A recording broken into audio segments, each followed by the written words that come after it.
hi, Joanne. You're the founder and CEO of See Change Happens, and you're very kindly hosting our webinar on the 25th of February, Finding Your Why of D&I.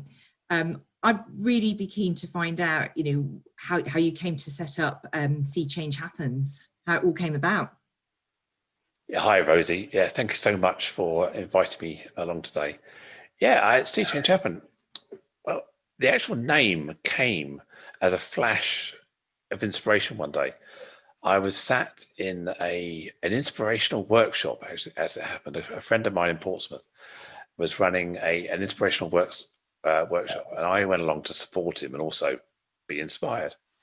And as I was sitting in the audience, my mind was wandering like it does. And I'd had the mantra smile, engage, and educate for quite a while. As I was sitting there, smile, engage, and educate became SEE. And for some reason, Gandhi popped into my head, be the change you want to see. And I was exploring with see and then change and happening. And suddenly, see change happen popped into my head. At which point I got my phone out, checked whether the domain existed, and it hadn't. So I registered the domain there and then. And that was born, See Change Happen, on the 6th of June, I think it was, 2017.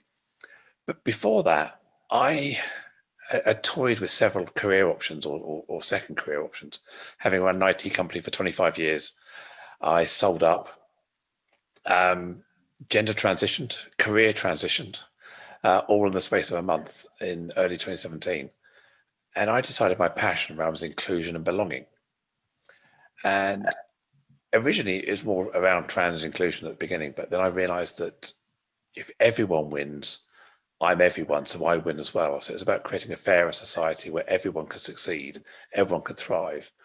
And it wasn't about me, it was about everybody. So that's kind of where it came from. So that's a bit of a plot history of what sparked me off.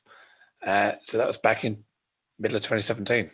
And I've been building that experience up ever since, really. And what was your experience prior to setting up the business of being trans in the workforce? How have you been received in your previous career? Well, I ran my own IT company, so it was a bit. I always admit I bottled it. I didn't have the courage to transition at work, and I know that's a similar problem that many trans people face. Is that it's quite a big ask to reinvent yourself in full view. So I kind of bottled it. So I've run this IT company for 25 years. I had business partners, customers, suppliers, a network and everything. And luckily my business partners offered to buy me out. So I bottled it at that point. I took the money, I left, I transitioned afterwards. Okay. As it happens, they were kind of, there was less than positive trans inclusion vibes in the organization, which led me to feel less included or less belonging there. So I detected that added to the anxiety that I detected that. But yeah, since then, largely I would say I've been embraced by society and the people I hang out with and the network and businesses, such as yourselves. I found it pretty receptive. Okay, yes, there's been some surprise moments, surprise comments, a bit of stalking on the internet, a few. I even received a letter in the post once, give me a lecture on what I should and shouldn't be doing. So someone actually looked up my name and written me a letter, a good old-fashioned way. So that surprised me. But yeah, largely pretty much embraced, accepted. A few friends drifted off, but no different to leaving school, leaving university, changing jobs. You move away from people, you no longer have the same interests, you don't keep in touch. So I don't believe anyone has been proactively excluding or nasty or hateful. It's kind of, we just moved on different lives. Yeah. Sure. And what advice would you have to candidates who are transgender, who are applying for jobs, and how they should position themselves in that application process? Well, the reality of the majority of people is There's some statistics published recently, and what it found was that 1 in 3 employers said they would employ someone who was trans, but 2 in 3 employers admitted they wouldn't. So that's quite a significant proportion of employers. And is that just in the UK, Joanne? this was a UK survey. Okay, yeah. I've got no facts, but the UK is, I don't think, ahead or behind the curve compared with most places in Europe. I think there's a lot of misunderstanding around trans identity. So whilst I hate to say it, I still think trans people should be cautious of the discrimination, the bias that exists in the recruitment process. I've openly had conversations with recruiters over the last few years. One of my specialities, I advise on inclusion in recruitment process. And I've had very candid conversations with hiring managers and recruiters. And they're honest with me and say, it's going to be tough to find you a role. That's the reality of the situation. You're a great candidate, but there are only so many companies I can offer you to, because I know that you won't get a good reception at other companies. So that's recruiters being open and honest about the bias that exists. And I would say, if you were being honest as well, you probably echo that there are challenges of placing a trans candidate in organisations through bias, through misunderstanding, through fear of culture interruptions, whatever it may be. So we're not the ideal candidate. No, but interestingly, over the last few years, a couple of my clients have actually moved towards blind CVs, and where we've had to anonymise the candidate CV, so there's no suggestion if it's a male or a female or any other, sort of, I don't know, Characteristic, yeah, where they've been discriminated. Yeah. So where they've been to school, what their hobbies are, etc., all comes off the CV. Which can be a challenge from a recruiter's perspective when you're presenting a shortlist. I certainly found it when I was recruiting for an HR director, and I had to talk about candidate A, B, C, D, and E. And I always like to tell a bit of a story about a candidate and why they've, landed in the sector, or following the career they have done. But actually, I think it's a fairer approach for everybody. It is, and I completely agree. Where we have that kind of objective-based recruitment process, it does help. But as I often say, at some point you have to meet me. Or if all you're doing is kicking the bias football down the field and you're going to pick it up later, then I'd rather told me at the beginning that I had no chance than to waste my time and go through the process, be selected, meet them and go, she's not quite the person I was expecting. So unless the organisation themselves has a great D&I culture, where everyone is able to thrive, everyone is able to succeed, and that I don't suddenly arrive and find that the bias hits me in the face. If I turn up and I was black, if I turn up I was not white English, would I also have the same difficulty? So I think, yes, anonymising gets it so far, but if all we're doing is pushing the bias down the field, then there's a long way to go. So it's about training the hiring teams, getting the culture right. Because actually, why would I want to work for an organisation that doesn't want me as a person? Yes. You may value my skills, but you don't like my characteristic. Well, in that case, I'll keep moving, because I'll find somebody who does love me for who I am. Yes. And so I take it positively, but many people find that, well, that's not great for their mental health. It's not great for their own self-esteem to be rejected for being who you are when it goes above your skill set. So, I think the whole recruitment process still has a long way to go, not just for trans people, but for people of any other of difference, if you like. Yeah, and it's so challenging now, with COVID, with so many people who have experienced redundancy during these times, is there's even more competition out there for the roles.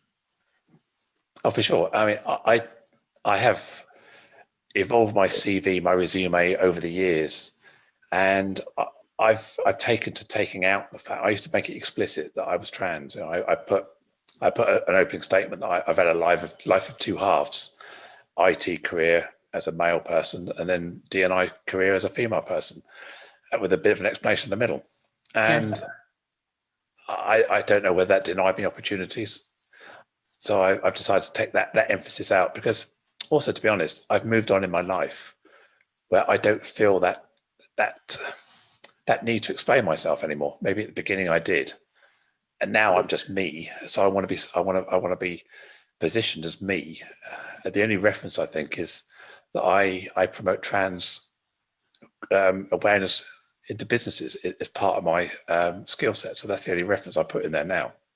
Yes. So yeah, I don't think signposting these things does anyone any favors anymore. Regretfully, I think it's better to keep yourself sanitized and take responsibility for your own data cleanup, if you like. Yeah, minimize your footprint. Yeah, absolutely. No, that makes complete sense. So it'll be, interesting for our webinar. We're going to have a sort of HR director and chief executive audience, and clearly potentially some people that you're already doing some work with. But possibly we could ask our audience if there's any other areas they'd like to cover in this session with you in February, the end of February.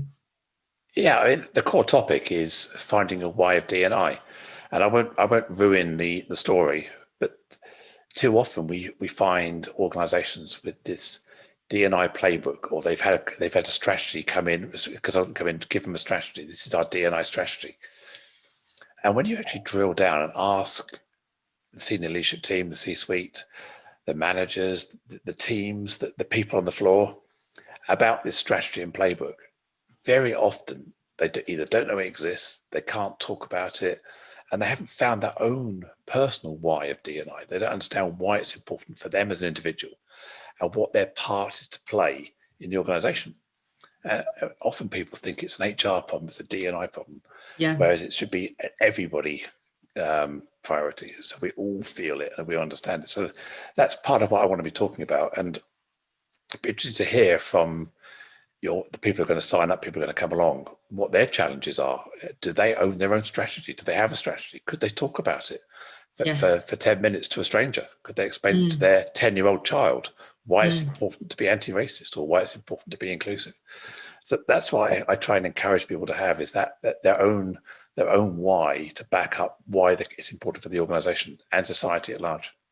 Yeah, absolutely. And, definitely we've seen a lot more businesses in the UK recruiting for heads of D&I, and it's absolutely on the HR director's agenda going forward. I suppose it's kind of finding the individuals who have that experience to actually educate organisations in the right way in terms of sort of handling those unconscious biases. It is a challenging role. It's multifaceted. It's not simply around unconscious bias. It's also about process change. It's about creating awareness. I think it's a cross-directorate role. It's no longer just an HR people thing. It should be looking at product design, premises, everything that a business does, operations. Are we including all of our customers? Are we making sure that our customers feel represented? Are we making sure that our products are designed for all, not just a man or a woman of this height or this dimension, of this ethnicity? So it really is taking D&I as a core business function and reporting to the board where every leader, every director has a D&I element in their role and a KPI. In the same way that we all worry about health and safety, we have our risk registers, we have our reports. We should be reporting on what are we doing to be more inclusive. What responsibility are we taking as a leader to make sure our direct reports are thinking like we do and making sure that's pushed down. So that's my soapbox. That's my passion is to instill this into organizations where this really is a systemic change in the way the organization thinks and breathes. Let me ask you a question too. As a headhunter, as a senior leadership placement organization working with HR leaders, do you find it easy to push back against requirements that are maybe not diverse in their thinking? Are people still restrictive and saying, "Look, I'm looking for somebody who is a bit like this or a bit like that, must have been to this school"? Are you able to push back, or do you find that it's very difficult? What we're finding a lot of currently is people are being really prescriptive about the industry sector where someone might have come from. So they might particularly say, we want an HR director who's worked in retail or hospitality or leisure. But actually, when it comes to HR, the skill set is so transferable across industry sectors. And that is something that, you know, quite often when we're putting together a shortlist, we say, well, right, here are 2 people from retail, hospitality and leisure, but actually I've got this fantastic person who's worked in tech and this other person from financial services. But they're quite often there's a preconception as to what that person's going to be like, and people just stereotype the FS person as being really corporate and stuffy, maybe. And don't want to consider them as part of the shortlist. And it's up to us to convince and persuade, you know, that the hiring manager that this candidate is worth seeing. And quite often it's to do more with the culture and fit to team and their behaviours and characteristics, not about which industry sector they've come from. That's interesting. So really that's kind of what I see as well. They're trying to fit a round person to a round hole, and if you're a bit square, it's about this buzzwords, you know, hit the ground running, fitting into. We know the sort of people that work well here. It's culture fit stuff, isn't it? Yes. Which, as we know, is a big barrier to bringing people from underrepresented or marginalised communities. Is they don't tend to have that track record, and it's very hard to get that experience until you've done the role. Yeah, it's a shame. Yeah, and it's the same challenge for young graduates sort of looking for the market, because they haven't got that experience, and if they're not hired, how are they going to get the experience? So challenging for those people as well. Yeah, I work with organisations that are trying to look for diversifying their boards, either non-exec roles. And the reality is that most people, when they're recruiting for boards and non-exec boards, are looking for someone who has a similar experience in a similar organisation. Yes. And if you're trying to bring board diversity in, then you've got to recruit someone who's maybe not held a director post before, in which case you've got to have a training program, an onboarding program, teach people about your obligations as a company director, teach people about how to read balance sheets, teach people about how to understand marketing, because you actually want that other skill, which is their lived experience and their insight into their community. But often we don't take the risk because they've never been a director before. They don't understand what it's like to read a balance sheet. So yeah, I think if you're looking to diversify, you've got to look at not just time served or experience in role. You've got to look at adaptability, learning ability, flexibility, and the ability to pick up stuff and hitting the ground running. Maybe consigning that phrase to the past and look at potential in people and what they can do and what they can bring. And that's where we can start level the playing field. Yeah, absolutely. And then, you know, we've also got those organisations where, you know, if you're in your 50s, you're sometimes considered to be too old for that organisation. And, you know, I've placed a couple of candidates recently in their 60s, and you know, there's absolutely no reason why they can't do the job as well, and with different life skills to bring to the party. And, you know, that wealth of you know, mums who've maybe taken a couple of years out to bring up their young family, returning to the workplace, quite often, you know, the lines ruled through them because they think, oh, you know, their priorities, their family now and not their job, which is a bit of a shame. It is a shame. And I think the other problem is, if you take 10 years out of the workplace, if you wind the clock back 10 years, half of the things we do without thinking, Slack, Teams, Zoom, didn't exist 10 years ago.